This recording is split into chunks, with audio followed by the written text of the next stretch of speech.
Hi there, and welcome to another episode of Messy Magic. Thank you so much for joining me today, pressing play. I'm your host, Nadee Guy. As I record this, it's actually the solar eclipse, which I only really thought about after I pressed record. So I'm not sure that I'll be able to publish this episode today, but wherever you are in time, I hope you're doing well. Today's episode, I feel like, was sent to me as a message. I've had 3 separate conversations today with women about this topic, and it feels very relevant and appropriate and timely. And it feels really important to me.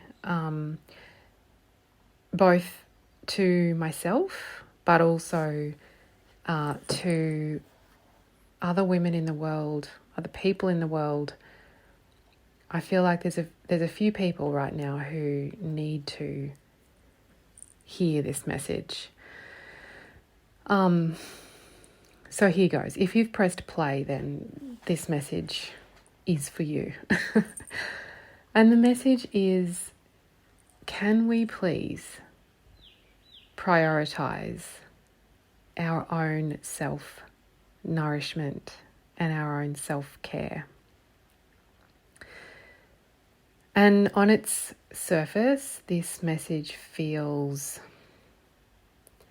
a bit simplistic, but it also feels really deep and really nuanced.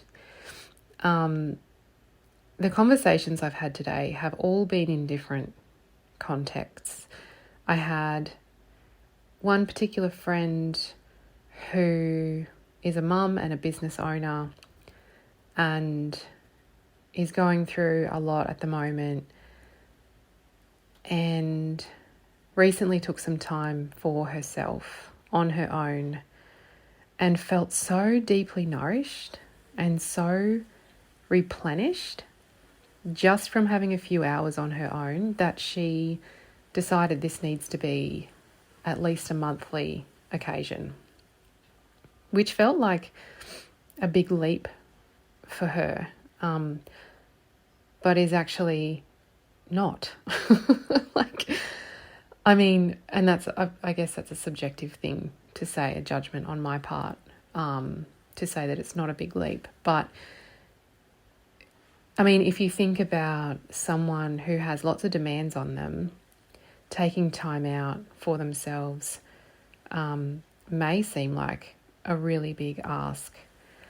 But my perspective on it, and this is what we're going to talk about today a bit more, is that I actually think it's the other way around. And I think that by taking time out for yourself, you're being of service. Not only do you get to benefit from doing that, but everyone around you does as well, because you become a better person on so many levels. You're going to be calmer, more energized as well, more patient, and you're going to feel more,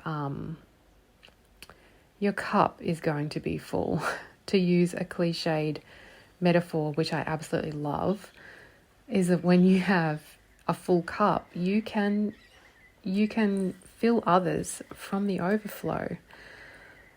And I bloody love that. I just love that concept of filling your own cup so that you can use the overflow to give to others. So it's actually being of service to others.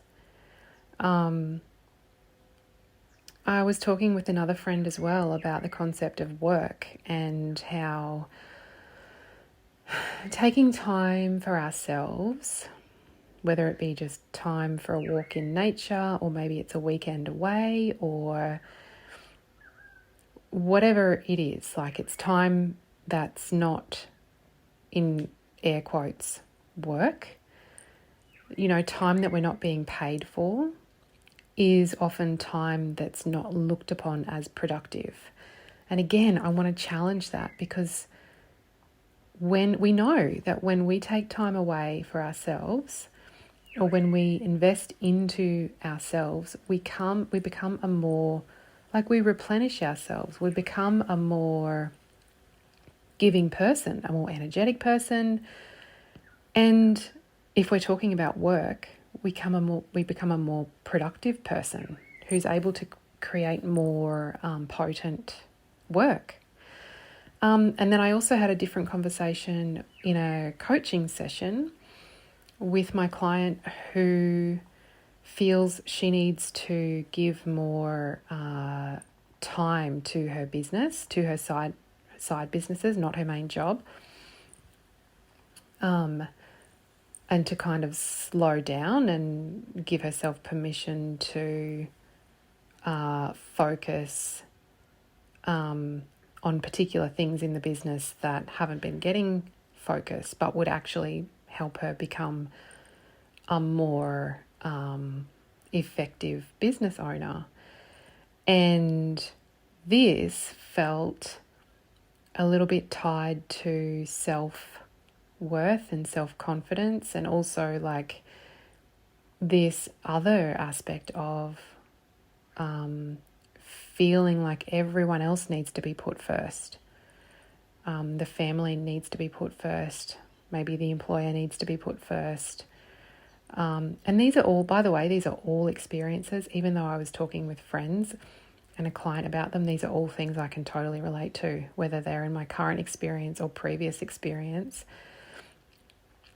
I think it is something that is so prevalent in women's lives in general, and that's why I wanted to talk about it, because I feel like the idea of self-care, taking time for self, focusing on self, deeply nourishing self, is like this kind of taboo thing. And it might not be taboo on the surface, like we might say that we all deserve self-care, but on some level, many of us have been programmed to believe that it's not worthy, that we're not worthy of this deep self-care.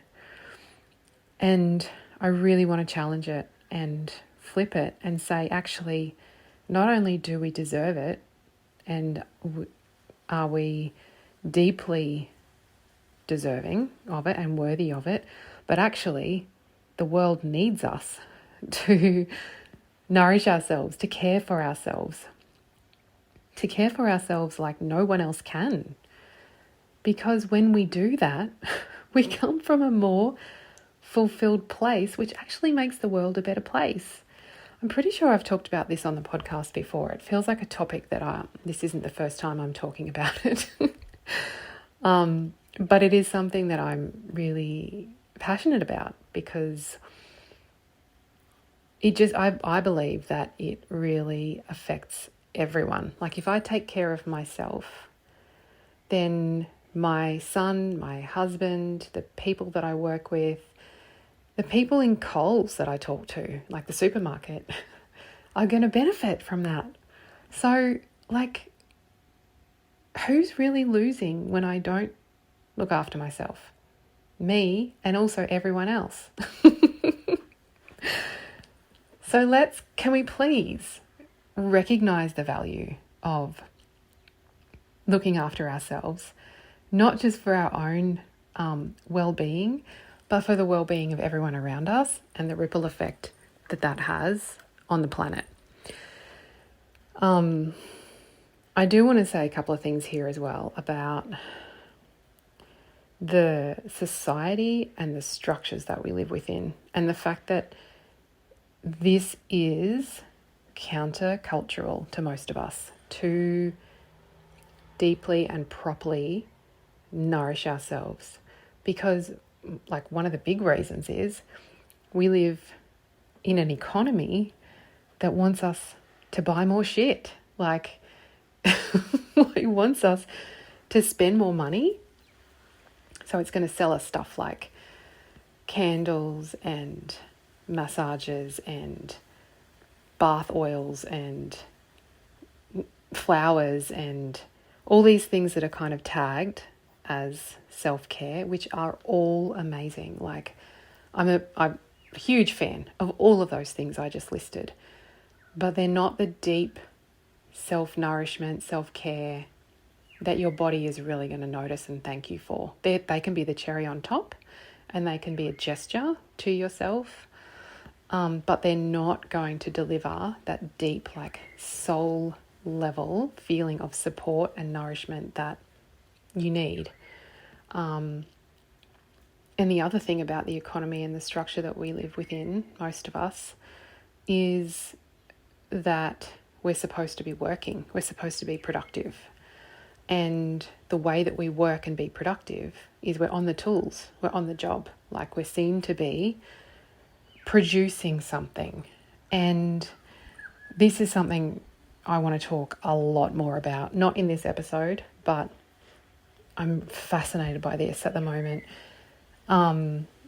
Because in my mind, the more I learn about the way that our bodies work and the way that we work, and even the economy, like, if I feel replenished and I feel rested, I am going to be a better worker, regardless of what I'm working on. So when I go to do the job that I actually get paid for, that I get money for, if I've invested time in walking on the beach or meditating or journaling or some other time that I've spent where I haven't technically been paid for that, it's actually investing in myself, and the myself being the person that goes and does that work that does get paid. So I'm going to be a better employee or a better business owner or a better freelancer or whatever it is that I do. So I love that idea as well. Like, and let's just take the guilt away from taking time for ourselves. And I realize that that's very easy to say and not as easy to do, believe me. But I think that we all owe it to ourselves, and we owe it to each other to do our best to move away from this idea that self-care is selfish. Because it's not. It's not. In so many ways, it's not selfish. And whether you're being told that it's selfish by society or by someone you know, or by yourself, like this might just be a message that's bubbling up from within you that tells you you should feel guilty for taking time for yourself. Like, wherever that message is coming from, I want you to take a moment and just question it. Just go, okay, thank you for prompting me to think about that. Why are you telling me that I should feel guilty for taking time for myself? Self-nourishment, self-care, self-love. And just examine those motives behind the voice. Because I bet you find something that's not all that supportive of the kind of world that you want to live in.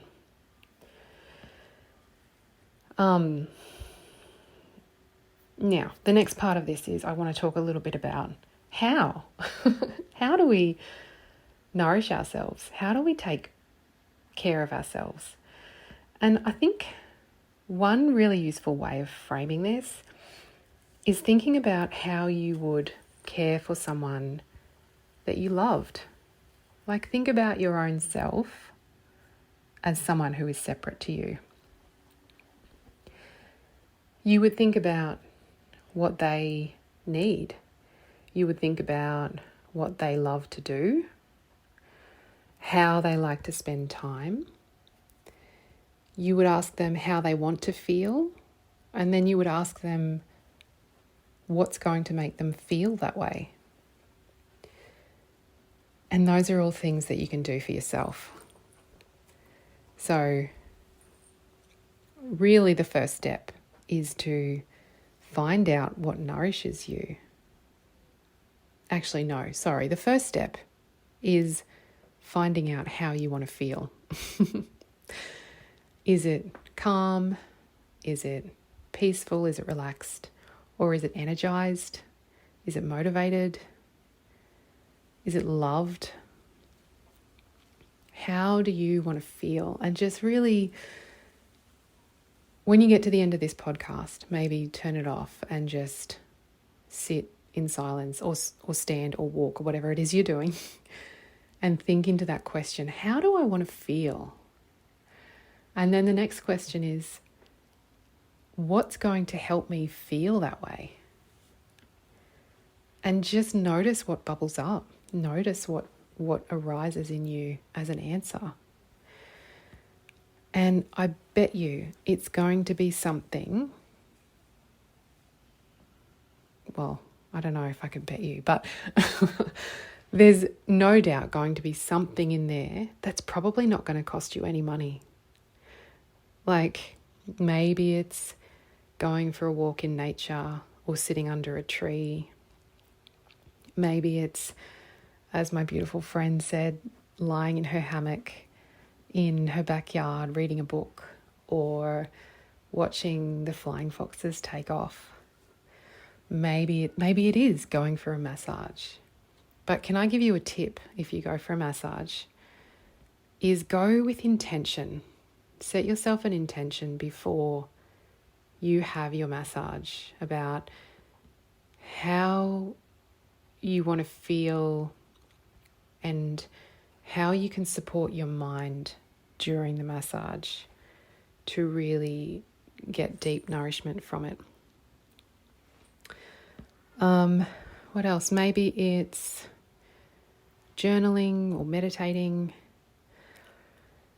And something else that came up in conversation today and that I have been noticing myself is finding things around your home that help you feel the way you want to feel. So for me, if I want to feel relaxed, centered and grounded, I have this beautiful bedroom window that looks out into a garden, and there's all these like plants and trees and stuff in the garden outside my bedroom, and it quite often stops me in my tracks when I walk into my bedroom.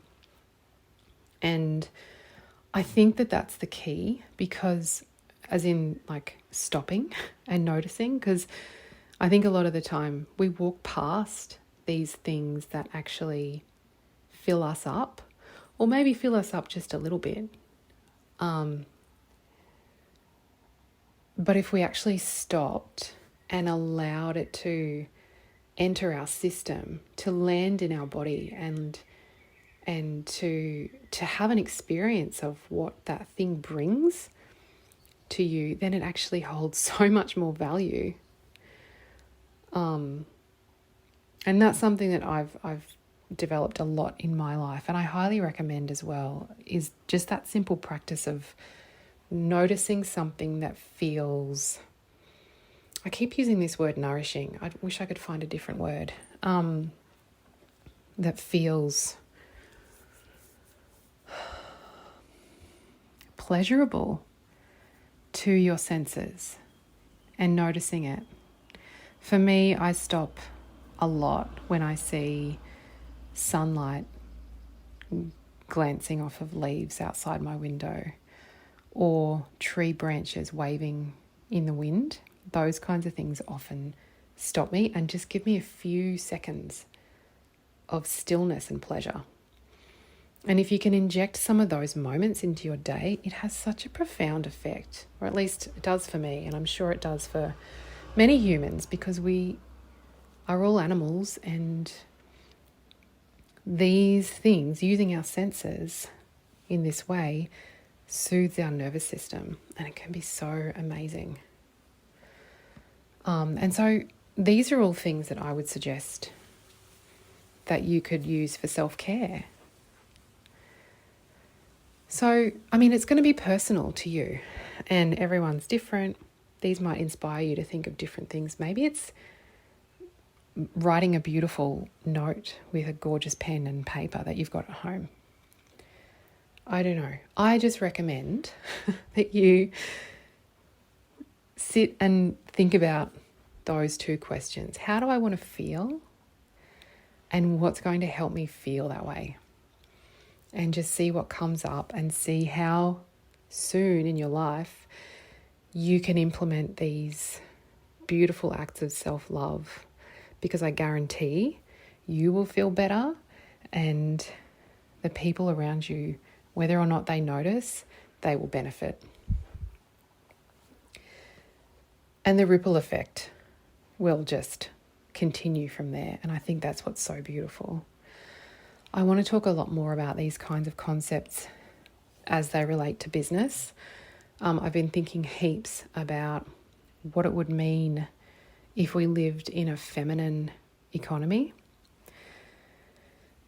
And I have so many thoughts, and I'm going to be running a podcast series specifically about that.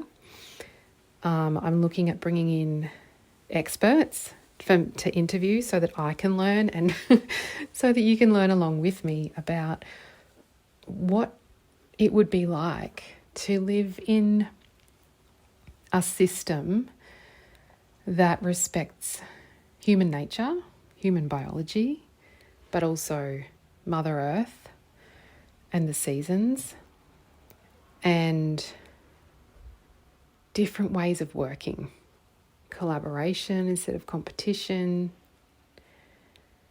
valuing our own self-love, self-care, and thinking about the ripple effect that that has, especially as, like, if you're in business or you employ people or you're an employee even, the ripple effect of that community. Oh, so much to explore. So if you are someone or know someone who can relate to any of those topics that I just mentioned, or have your own take on feminine economy, please reach out. So you can always contact me through my website. So please get in touch. I would love to hear from you.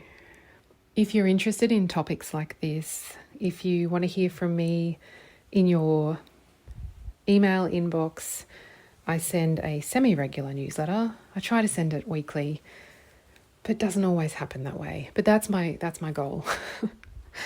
You can join on my website, nadineguy.co/newsletter. And you also get an oracle card reading for your week, which is always magical and always interesting. So please come over and join my email list. I would love to see you there. I think that's all I've got for you today. That's what was on my heart. I hope it resonates. I hope it inspires you to prioritize yourself and your self-care, and to begin to challenge this idea that self-care is selfish. Even if it's just a little kind of voice within yourself somewhere, just challenging it and lovingly moving on. I will be with you again really soon. And in the meantime, I hope you have a magical day.